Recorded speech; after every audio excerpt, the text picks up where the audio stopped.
नमस्कार दोस्तों, हमारे चैनल पर आपका स्वागत है। जय श्री कृष्णा, राधे राधे, हर हर महादेव।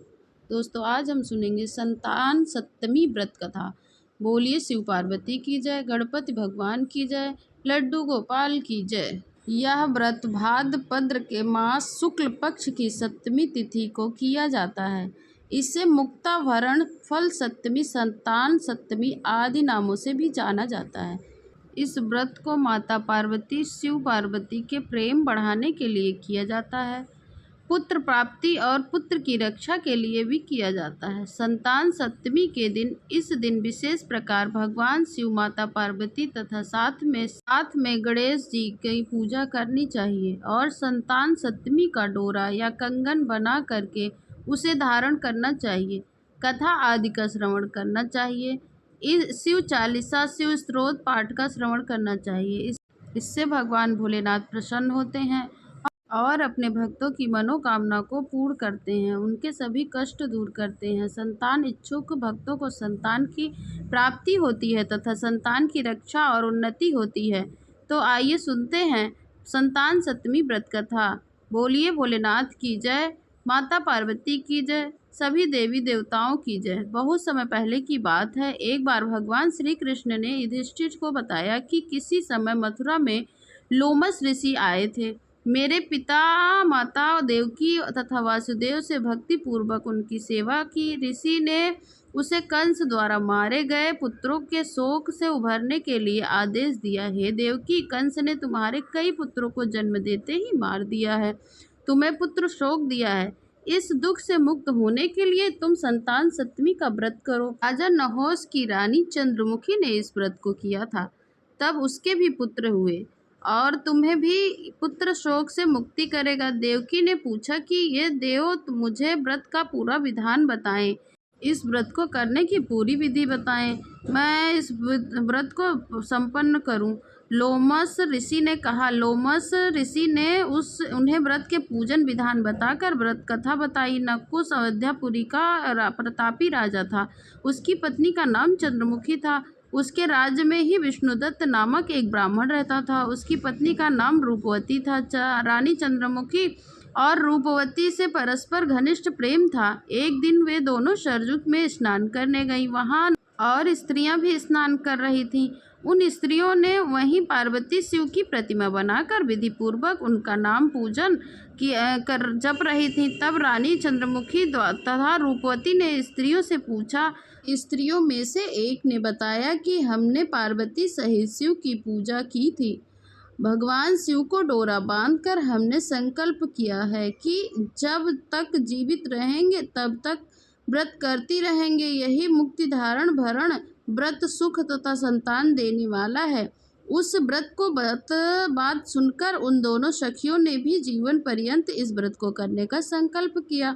शिव जी के नाम का डोरा बांध दिया, किंतु घर पहुंचकर वह संकल्प को भूल गईं।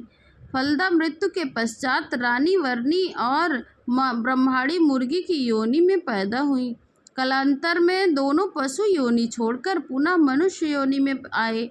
चंद्रमुखी मथुरा के राजा पृथ्वीनाथ की रानी बनी और रूपवती ने फिर एक ब्राह्मण के घर में जन्म लिया। इस जन्म में रानी का नाम ईश्वरी था तथा ब्राह्मणी का नाम भूषणा था। भूषणा का विवाह राज पुरोहित अग्नि के साथ हुआ। इस जन्म में भी उन दोनों में बड़ा प्रेम था। व्रत भूलने के कारण रानी इस जन्म में भी संतान से वंचित रही। प्रौढ़ा अवस्था में उन्हें एक गूंगा और बहरा पुत्र जन्मा, मगर वह भी 9 वर्ष तक होकर मर गया। भूषणा ने भी व्रत याद रखा था, इसलिए उनके गर्भ से सुंदर स्वस्थ 8 पुत्रों ने जन्म लिया। रानी ईश्वरी के पुत्र शोक की संवेदना के लिए एक दिन भूषणा अपने पुत्र उससे मिलने गई। उसे देखते ही रानी के मन में डाह पैदा हुआ।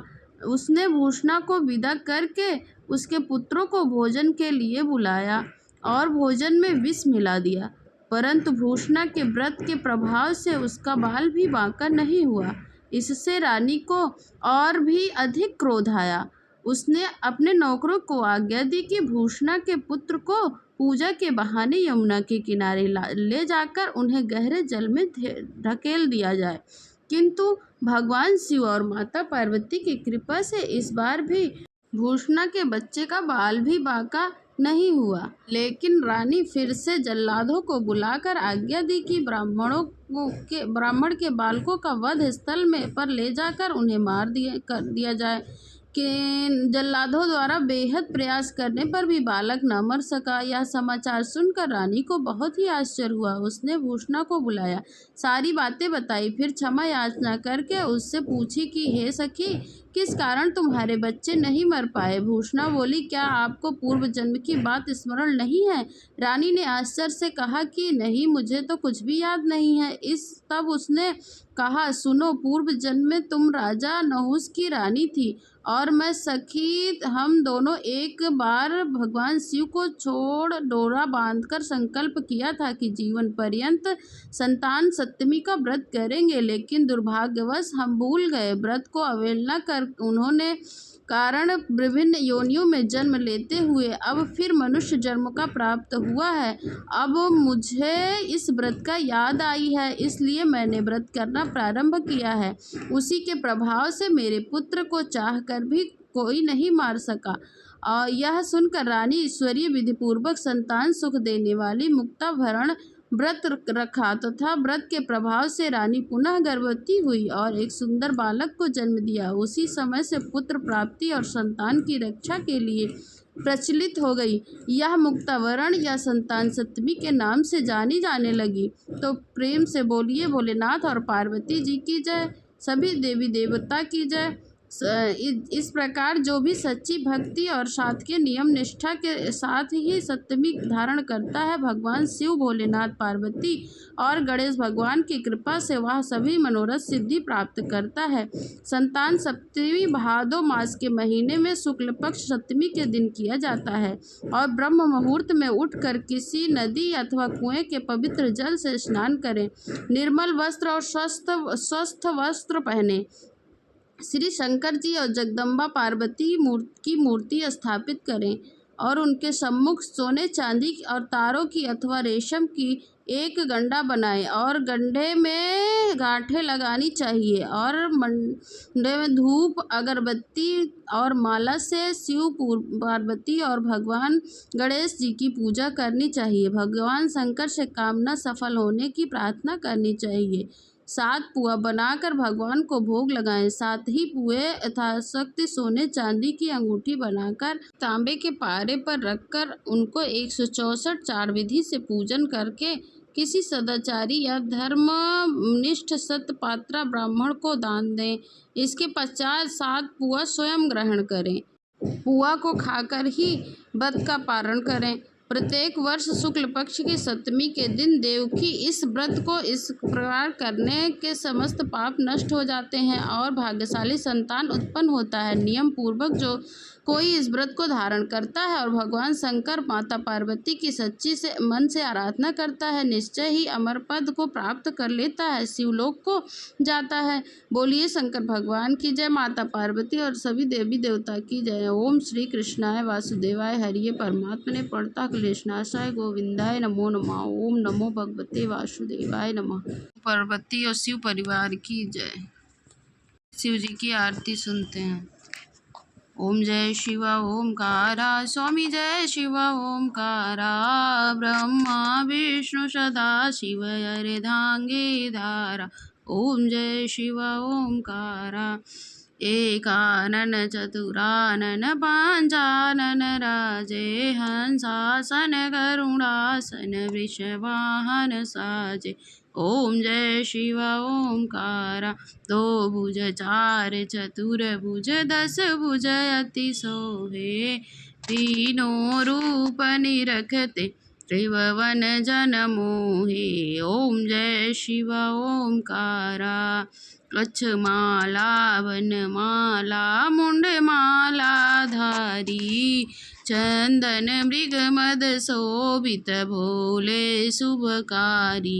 ओम जय शिव ओमकारा, स्वामी जय शिव ओमकारा, श्वेतांबर पीतांबर बाघांबर अंगे, अनेकाधिक गरुडाधिक भूताधिक संगे। ओम जय शिवा ओमकारा।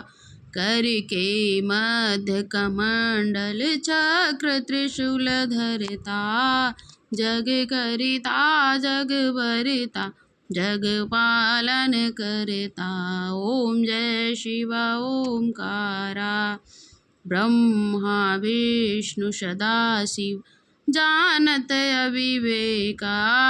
प्रणवाक्षर के मध्य ये तीनों एका। ओम जय शिवा ओमकारा।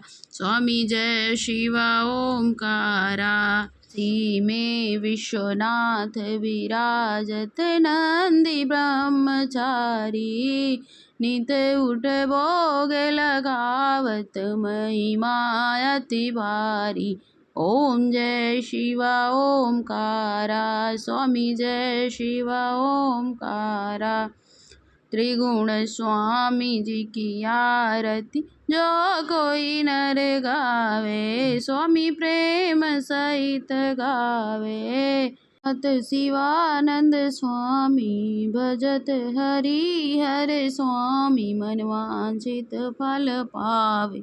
ओम जय शिवा ओमकारा। स्वामी जय शिवा ओमकारा। बोलो शिव पार्वती की जय।